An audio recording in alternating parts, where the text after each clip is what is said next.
ಆತ್ಮೀಯ ವೀಕ್ಷಕರಿಗೆ ಶುಭ ವಂದನೆಗಳು. ಅತ್ಯುತ್ತಮ ಜೀವನ ಶೈಲಿ ನಮ್ಮ ಆರೋಗ್ಯವನ್ನು ಕಾಪಾಡುವುದರಲ್ಲಿ ಪ್ರಮುಖ ಪಾತ್ರ ವಹಿಸಿದೆ. ಈಗಿನ ಕಂಪ್ಯೂಟರ್ ಯುಗದಲ್ಲಿ ಜನರು ಆಧುನಿಕ ಜೀವನ ಶೈಲಿಯನ್ನು ಪಾಲಿಸುತ್ತಿದ್ದಾರೆ. ಈ ಆಧುನಿಕ ಜೀವನ ಶೈಲಿಯಲ್ಲಿ ಹೆಚ್ಚಾಗಿ ದಿನನಿತ್ಯದ ಕೆಲಸ ಕಾರ್ಯವನ್ನು ಕುಳಿತುಕೊಂಡೇ ಮಾಡುವುದು ಸಹಜ. ಹೀಗೆ ಮಾಡುವುದರಿಂದ ದೇಹಕ್ಕೆ ವ್ಯಾಯಾಮದ ಕೊರತೆಯಾಗುತ್ತಿದೆ. ದೀರ್ಘಕಾಲ ಕುಳಿತುಕೊಳ್ಳುವುದು ನಮ್ಮ ಆರೋಗ್ಯಕ್ಕೆ ಅಪಾಯಕಾರಿಯಾಗಿದೆ.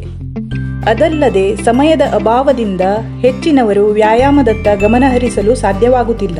ಇದರ ಪರಿಣಾಮವಾಗಿ ಜನರಲ್ಲಿ ಹೆಚ್ಚಾಗಿ ಸಂಧಿವಾತ, ಬೆನ್ನು ನೋವು, ಕಾಲುಗಂಟು ನೋವು, ಹಿಮ್ಮಡಿ ನೋವು, ಕೀಲು ನೋವು ಕಾಣಿಸುತ್ತಿದೆ. ನಮ್ಮ ಹಿರಿಯರು ಸಕ್ರಿಯ ಜೀವನ ಶೈಲಿಯನ್ನು ಪಾಲಿಸುತ್ತಿದ್ದರು.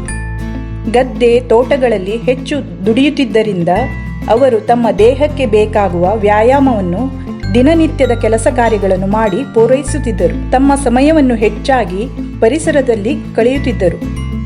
ಅವರಿಗೆ ಪರಿಸರದಲ್ಲಿ ಸಿಗುವ ವಿವಿಧ ಸಸ್ಯಗಳು ಹಾಗೂ ಅವುಗಳಲ್ಲಿ ಹೇರಳವಾಗಿರುವ ಔಷಧೀಯ ಗುಣಗಳು ತಿಳಿದಿದ್ದವು. ಪ್ರಾಚೀನ ಕಾಲದಲ್ಲಿ ಮನೆಮದ್ದು ತುಂಬಾ ಜನಪ್ರಿಯವಾಗಿತ್ತು. ಬೆನ್ನು ನೋವು, ಸ್ನಾಯು ನೋವು, ಕೀಲು ನೋವು ಇದ್ದಲ್ಲಿ ಮನೆಯಲ್ಲಿಯೇ ನೋವಿನ ಎಣ್ಣೆಯನ್ನು ತಯಾರಿಸಿ ಹಚ್ಚುತ್ತಿದ್ದರು. ಆಯುರ್ವೇದದಲ್ಲಿ ಇದೊಂದು ಸಾಂಪ್ರದಾಯಿಕ ಚಿಕಿತ್ಸೆ. ಪರಿಸರದಲ್ಲಿ ಸುಲಭವಾಗಿ ಸಿಗುವ ಸಸ್ಯಗಳನ್ನು ಉಪಯೋಗಿಸಿ ನೋವಿನ ಎಣ್ಣೆಯನ್ನು ತಯಾರಿಸುತ್ತಿದ್ದರು. ನಮ್ಮ ಸುತ್ತಮುತ್ತಲಿನ ಪರಿಸರದಲ್ಲಿ ಸಿಗುವ ಸಸ್ಯಗಳ ಬೆಲೆ ನಮಗೆ ತಿಳಿದಿಲ್ಲ ಹಾಗೂ ಅದರ ಬಗ್ಗೆ ಹೆಚ್ಚಿನ ಆಸಕ್ತಿಯನ್ನೂ ತೋರಿಸಲಿಲ್ಲ. ಆದರೆ ಈ ಲಾಕ್ಡೌನ್ ಸಮಯದಲ್ಲಿ ಇಂತಹ ಕೆಲವು ಮಾಹಿತಿಗಳನ್ನು ತಿಳಿಯುವ ಅವಕಾಶ ಸಿಕ್ಕಿತು.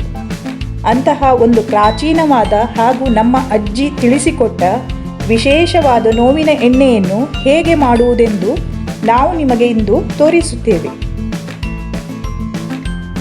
ನೋವಿನ ಎಣ್ಣೆ ತಯಾರಿಸಲು ಬೇಕಾಗುವ ಸಾಮಗ್ರಿಗಳು: ಸಾಗುವಾನಿ ಚಿಗುರೆಲೆ 1 ಮುಷ್ಟಿ,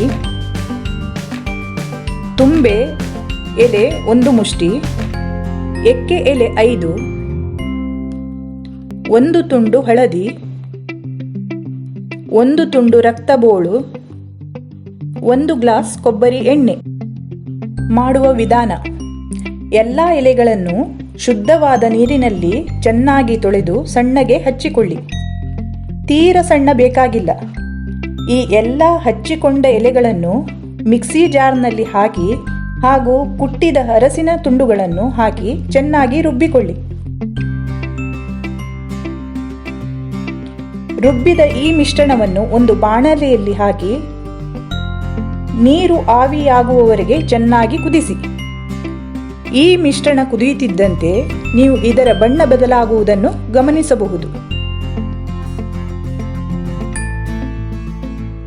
ಬಣ್ಣ ಬದಲಾದ ಈ ಮಿಶ್ರಣದ ನೀರು ಆವಿಯಾದ ನಂತರ 1 ಗ್ಲಾಸ್ ಕೊಬ್ಬರಿ ಎಣ್ಣೆಯನ್ನು ಹಾಗೂ 1 ತುಂಡು ರಕ್ತಬೋಳನ್ನು ಸೇರಿಸಿ ಕುದಿಯಲು ಬಿಡಿ. ಚೆನ್ನಾಗಿ ಕುದಿ ಬಂದ ನಂತರ ಎಣ್ಣೆ ಮೇಲ್ಭಾಗದಲ್ಲೂ ಹಾಗೂ ಮಿಶ್ರಣ ತಳದಲ್ಲಿ ಇರುವುದನ್ನು ಗಮನಿಸಬಹುದು. ಈಗ ಈ ನೋವಿನ ಎಣ್ಣೆ ತಯಾರಾಗಿದೆ. ಇದನ್ನು ಸೋಸಿ ಏರ್ ಟೈಟ್ ಡಬ್ಬದಲ್ಲಿ ಶೇಖರಿಸಿ ಇಡಬಹುದು.